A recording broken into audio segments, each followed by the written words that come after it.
ನಮಸ್ತೆ ಫ್ರೆಂಡ್ಸ್, ನಿಮಗೆಲ್ಲ tassels and ಟೇಲ್ಸ್ಗೆ ಸ್ವಾಗತ.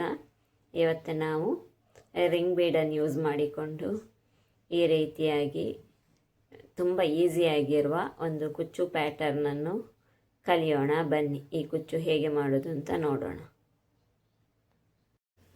ಶುರುವಿಗೆ 6 ಸ್ಟ್ಯಾಂಡ್ ಸಿಲ್ಕ್ ಥ್ರೆಡ್ ತೆಗೆದುಕೊಂಡು ಅದಕ್ಕೊಂದು ನಾಟ್ ಹಾಕಿ, ನಾಟು ಮೇನ್ ಫ್ಯಾಬ್ರಿಕ್ನ ಬ್ಯಾಕ್ ಸೈಡ್ ಬರುವ ಹಾಗೆ ಹಿಡ್ಕೊಂಡು ಒಂದು ಸಿಂಗಲ್ ಕ್ರೋಶೆ ಹಾಕಿಕೊಳ್ಳೋಣ. ಅದರ ಪಕ್ಕದಲ್ಲೇ ಇನ್ನೊಂದು ಸಿಂಗಲ್ ಕ್ರೋಶೆ ಹಾಕಿಕೊಳ್ಳೋಣ. 2 ಟೈಮ್ಸ್ ಸಿಂಗಲ್ ಕ್ರೋಶೆ ಹಾಕಿಕೊಂಡು ಆದ ಮೇಲೆ 2 ಚೈನ್ ಸ್ಟಿಚ್ ಹಾಕೋಣ. 2 ಚೈನ್ ಸ್ಟಿಚ್ ಹಾಕಿ ಆದಮೇಲೆ ಸೂಜಿ ಮೇಲೆ ಒಂದು ಸತಿ ದಾರ ಸುತ್ತಿ ಅಲ್ಲೇ ಪಕ್ಕದಲ್ಲೇ ಡಬಲ್ ಕ್ರೋಶೆ ಮಾಡಿಕೊಳ್ಳೋಣ. ಈ ರೀತಿಯಾಗಿ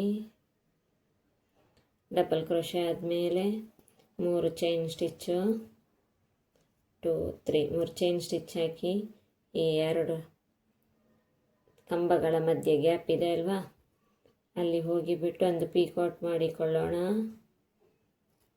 ಈ ರೀತಿಯಲ್ಲಿ ಬಂದುಬಿಟ್ಟು ಒಂದು ಪೀಕಾಟ್ ಈ ರೀತಿಯಲ್ಲಿ ಕಾಣಿಸ್ತದೆ ವರ್ಕ್. ಇನ್ನು ನೆಕ್ಸ್ಟ್ ಒಂದು ಸತಿ ಒಂದು ಬೀಡ್ ಇನ್ಸರ್ಟ್ ಮಾಡೋಣ. ಬೀಡ್ ಇನ್ಸರ್ಟ್ ಮಾಡಿಕೊಂಡು ಒಂದು ಸತಿ ದಾರವನ್ನು ಸೂಜಿ ಮೇಲೆ ಈ ರೀತಿಯಾಗಿ ಸುತ್ತಿಕೊಳ್ಳೋಣ. ಸುತ್ತಿಕೊಂಡು ಇಲ್ಲಿ ಅದು ಎಲ್ಲಿಗೆ ಬರ್ತದೆ ನೋಡಿ, ಅಲ್ಲೇ ಪಕ್ಕದಲ್ಲೇ ಡಬಲ್ ಕ್ರೋಶೆ ಮಾಡಿಕೊಳ್ಳೋಣ. ಈ ರೀತಿಯಾಗಿ 2ರಲ್ಲಿ ಒಂದು ಸತಿ, ಇನ್ನೆರಡರಲ್ಲಿ ಒಂದು ಸತಿ ಈ ರೀತಿಯಾಗಿ. ಇಲ್ಲಿ ದಾರ ಬಿಟ್ಟೋದ್ರೆ ಈ ರೀತಿಯಲ್ಲಿ ಹಿಡ್ಕೊಂಡು ಸರಿ ಮಾಡಿಕೊಂಡ್ರೆ ಆಯಿತು ನೋಡಿ. ಈ ರೀತಿಯಾಗಿ ಇನ್ನು 3 ಚೈನ್ ಸ್ಟಿಚ್ಚು 3 ಚೈನ್ ಸ್ಟಿಚ್ ಹಾಕಿ ಇಲ್ಲಿ ಈ ಕಂಬದ ಎಡೆಯಲ್ಲಿ ಗ್ಯಾಪ್ ಇದೆ ನೋಡಿ, ಅಲ್ಲಿ ಹೋಗಿಬಿಟ್ಟು ಪೀಕಾಟ್ ಮಾಡಿಕೊಳ್ಳೋಣ. ಈ ರೀತಿಯಲ್ಲಿ ನೆಕ್ಸ್ಟ್ ಇನ್ನೊಂದು ಬೀಡ್ ಇನ್ಸರ್ಟ್ ಮಾಡೋಣ. ಬೀಡನ್ನು ತೆಗೆದುಕೊಂಡು ಇನ್ಸರ್ಟ್ ಮಾಡಿಕೊಳ್ಳೋಣ. ಈ ರೀತಿಯಾಗಿ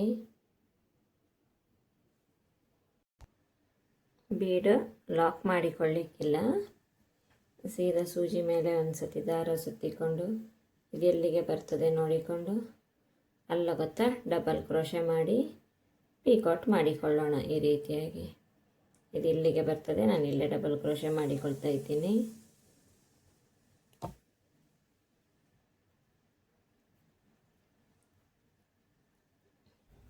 ಡಬಲ್ ಕ್ರೋಶೆ ಆಯಿತು. ಇನ್ನೀಗ 3 ಚೈನ್ ಸ್ಟಿಚ್ ಹಾಕಿ ಇಲ್ಲೇ ಈ ಕಂಬದ ಗ್ಯಾಪ್ ಇದೆ ಅಲ್ವಾ, ಅಲ್ಲ ಗೊತ್ತಾ ಹೋಗಿ ಒಂದು ಪೀಕಾಟ್ ಮಾಡಿಕೊಳ್ಳೋಣ. ಈ ರೀತಿಯಾಗಿ ವರ್ಕ್ ಕಾಣಿಸ್ತದೆ. ಈಗ ಇಲ್ಲೊಟ್ಟಿಗೆ 3 ಡಬಲ್ ಕ್ರೋಶೆ ಆಗಿದೆ, ಅಂದರೆ 3 ಪೀಕಾಟ್ ಸ್ಟಿಚ್ ಆಗಿದೆ ನೋಡಿ. 1 2 3 ಇನ್ನು 3 ಟೈಮ್ಸ್ ಮಾಡಿಕೊಳ್ತೀನಿ. ಇಲ್ಲಿ ಬೀಡ್ ಇನ್ಸರ್ಟ್ ಮಾಡಿದ್ದೀನಿ. ಇನ್ನು ಸೂಜಿ ಮೇಲೆ ದಾರ ತೆಗೆದುಕೊಂಡು ಎಲ್ಲಿಗೆ ಬರ್ತದೆ ನೋಡಿ, ಅಲ್ಲಿಗೆ ಡಬಲ್ ಕ್ರೋಶೆ ಮಾಡಿಕೊಳ್ಳೋಣ. ಟೋಟಲ್ ನಮಗೆ 5 to 6 ಟೈಮ್ಸ್ ನಾವು ಮಾಡಿಕೊಳ್ಬೇಕು. ಈ ರೀತಿ ಡಬಲ್ ಕ್ರೋಶೆ ಮತ್ತು ಪೀಕಾಟ್. ತುಂಬ ಯೂನಿಕ್ ಆಗಿದೆ ಡಿಸೈನ್. ಬಿಗಿನರ್ಸ್ ಕೂಡ ಈ ಡಿಸೈನನ್ನು ಟ್ರೈ ಮಾಡಬಹುದು.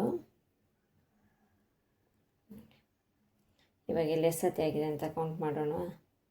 1 2 3 4 ಇನ್ನೊಂದು ಮಾಡಿಕೊಳ್ಳೋಣ. ಅದೇ ರೀತಿಯಲ್ಲಿ ಬೀಡ್ ಹಾಕಿಕೊಳ್ಳೋಣ ಶುರುವಿಗೆ. ಇಲ್ಲಿ ಇವಾಗ ಟೋಟಲಿ 5 ಡಬಲ್ ಕ್ರೋಶೆ ಆಗಿದೆ, ಅಂದರೆ 1 2 3 4 5 ಈ ರೀತಿಯಲ್ಲಿ. ಇನ್ನೀಗ ಈ ರೀತಿ ದಾರವನ್ನು ಮೇಲಕ್ಕೆ ಎತ್ತಿಕೊಂಡು ರಿಂಗ್ ಬೀಡ್ ಮತ್ತು ಬೀಡನ್ನು ಇನ್ಸರ್ಟ್ ಮಾಡಿಕೊಳ್ಳೋಣ. ಈ ರೀತಿಯಾಗಿ ರಿಂಗ್ ಬೀಡ್ ಮತ್ತು ಬೀಡ್ ತೆಗೋಬೇಕು. ಇಲ್ಲಿ ನಿಮ್ಮ ಚಾಯ್ಸ್ ಇದೆ, ಯಾವುದಾದ್ರು ರಿಂಗ್ ಬೀಡ್ ಮತ್ತು ಬೀಡ್ ತೆಗೋಬೋದು. ಈ ರೀತಿ ದಾರದೊಳಗೆ ಇನ್ಸರ್ಟ್ ಮಾಡಿಕೊಂಡು ಈ ರೀತಿ ಇನ್ಸರ್ಟ್ ಆದಮೇಲೆ ಲಾಕ್ ಹಾಕಲಿಕ್ಕಿಲ್ಲ, ಸೀದಾ ಡಬಲ್ ಕ್ರೋಶೆ ಮಾಡಿಕೊಳ್ಳೋಣ. ಈ ರೀತಿ ಸೂಜಿ ಮೇಲೆ ಒಂದು ಸತಿ ದಾರ ತೆಗೆದುಕೊಂಡು ಇದು ಎಲ್ಲಿಗೆ ಬರ್ತದೆ ಅಂತ ನೋಡಿ, ಇದು ಇಲ್ಲಿಗೆ ಬರ್ತದಲ್ವಾ, ಎಲ್ಲ ಗೊತ್ತಕ್ಕೆ ಡಬಲ್ ಕ್ರೋಶೆ ಮಾಡಿಕೊಳ್ತೀನಿ. ಈ ರೀತಿಯಲ್ಲಿ ಹಿಡ್ಕೊಂಡು ಎರಡರಲ್ಲಿ ಒಂದು ಸತಿ, ಎರಡರಲ್ಲಿ ಒಂದು ಸತಿ ನೋಡಿ, ಈ ರೀತಿಯಾಗಿ ಕಾಣಿಸ್ತದೆ. ಇನ್ನಿವಾಗ 3 ಚೈನ್ ಸ್ಟಿಚ್ಚು ಆ್ಯಸ್ ಯೂಶ್ವಲ್ ಮತ್ತು ಪೀಕಾಟ್. ಇಲ್ಲಿ ರಿಂಗ್ ಬೀಡ್ನೊಟ್ಟಿಗೆ ಲಾಕ್ ಕೂಡ ಹಾಕೋಬೋದು ಬೇಕಾದರೆ. ನಾನು ನೆಕ್ಸ್ಟ್ ಇದರಲ್ಲಿ ಲಾಕ್ ಹಾಕಿಬಿಟ್ಟು ಹೇಗೆ ಮಾಡೋದು ಅಂತ ತೋರಿಸ್ತೀನಿ. ಇನ್ನು ನೆಕ್ಸ್ಟು ಇನ್ನೊಂದು ಬೀಡ್ ಇದೇ ರೀತಿ ಒಟ್ಟಿಗೆ 5 ಆಗಬೇಕು. ಇಲ್ಲಿ 5 ಹಾಕ್ಕೊಂಡಿದ್ವಲ್ಲ, 1 2 3 4 5, ಅದೇ ರೀತಿ ಒಂದು ಪೀಕಾಟ್, ಒಂದು ಬೀಡು, ಒಂದು ಪೀಕಾಟ್, ಒಂದು ಬೀಡ್. ಈ ರೀತಿಯಾಗಿ ವರ್ಕ್ ಕಾಣಿಸ್ತದೆ. ಬೀಡಿನ ಲೆಕ್ಕ ಪ್ರಕಾರ ಆದರೆ 4 ಬೀಡ್ ಬರ್ತದೆ. ಮತ್ತು ಇಲ್ಲ ಗೊತ್ತಾ, ಒಂದು ಬೇಬಿ ಕುಚ್ಚು ಹಾಕಿಕೊಳ್ಬೇಕು. ನಾನೀಗ ಬೀಡು ಲಾಕ್ ಮಾಡಿ ಹೇಗೆ ಮಾಡೋದು ಅಂತ ತೋರಿಸಿಕೊಡ್ತೀನಿ ನೋಡಿ. ಇದೇ ರೀತಿಯಲ್ಲಿ ಬೀಡು ಮತ್ತು 2 ಬೀಡುಗಳನ್ನು ಒಟ್ಟಿಗೆ ಹಿಡ್ಕೊಂಡು, ಅದು 2ರ ಹೋಲು ಒಂದೇ ಸೈಡ್ ಬರುವಂತೆ ಇಟ್ಕೊಂಡು ಈ ರೀತಿಯಲ್ಲಿ ಸೂಜಿ ಒಳಗಡೆ ಬೀಡನ್ನು ಹಾಕಿಕೊಳ್ಳೋಣ. ಈ ರೀತಿಯಲ್ಲಿ ತೆಗೆದುಕೊಂಡು ಇಲ್ಲಿ ಇದರ ಒಳಗಡೆ ದಾರದೊಳಗೆ ಇನ್ಸರ್ಟ್ ಮಾಡಿಬಿಟ್ಟು ಈ ರೀತಿಯಲ್ಲಿ ಇನ್ಸರ್ಟ್ ಮಾಡಿ ಇಲ್ಲಿ ಒಂದು ಚೈನ್ ಸ್ಟಿಚ್ ಹಾಕಿಕೊಳ್ಳೋಣ. ಈ ರೀತಿಯಾಗಿ ತಪ್ಪಿ ಹೋಯಿತು. ಈ ರೀತಿಯಲ್ಲಿ ಚೈನ್ ಸ್ಟಿಚ್ ಹಾಕಿ ಒಂದು ಸತಿ ದಾರ ಸುತ್ತಿಕೊಂಡು ಇದು ಎಲ್ಲಿಗೆ ಬರ್ತದೆ ಅಂತ ನೋಡಿ, ಅಲ್ಲ ಗೊತ್ತಾ, ಡಬಲ್ ಕ್ರೋಶೆ ಮಾಡಿಕೊಳ್ಳೋಣ. ಈ ರೀತಿಯಾಗಿ 3 ಲೂಪ್ ಇದೆ. 2ರಲ್ಲಿ ಒಂದು ಸತಿ, 2ರಲ್ಲಿ ಒಂದು ಸತಿ, ಈ ರೀತಿಯಲ್ಲಿ ಬರ್ತದೆ. ಮತ್ತು ಪೀಕಾಟ್ ಹಾಕಿಕೊಳ್ಳೋಣ.